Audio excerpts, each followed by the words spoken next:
Hi everyone, I'm Margie O'Brien with Capital TV. This is another Capital Spotlight.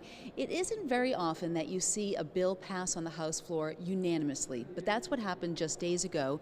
And this was a bill about 38 studios. Representative Charlene Lima is joining us, and you put this bill in. Can you explain it and also explain why people are so interested in this? Well, the 38 studio debacle caused the taxpayers to lose a lot of money. And the people of Rhode Island have spoken. They want to know what went on with 38 studios.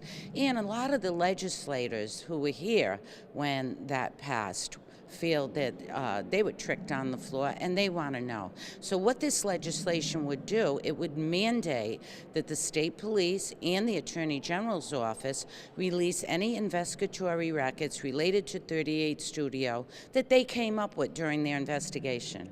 So people have questions and they want answers. Will we learn something if these records are released?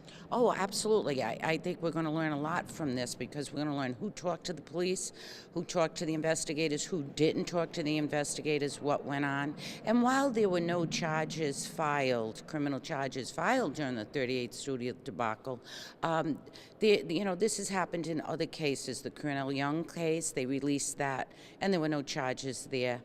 During the fire station debacle, those were released. During the Cranston police debacle, the state police released those records. So when you have something like 38 Studio with this overwhelming cry, we want information, we want to know what happened, the people are finally going to find out.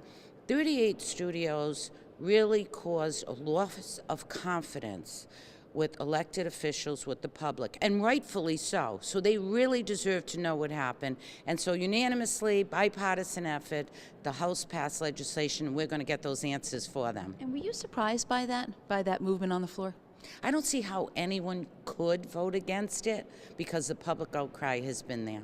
How about the state police or the Attorney General coming out and saying, we don't want this process, we don't want the records to be released? Well, actually, the governor has had the state police, she called on them to release the records, and they did release some records. But what we passed will be, hopefully, when it becomes a law mandating they must release all the records. So now we're going to get all the information. And some of those records could have also gone to the grand jury. So we'll get some of those records too. All right, so I know this is going to be a story that we're going to stay on top of, so we'll see you next time for the update, okay? Absolutely. Thank you, Margie. All right. Representative Charlene Lima, and I'm Margie O'Brien with this Capital Spotlight. We'll see you next time.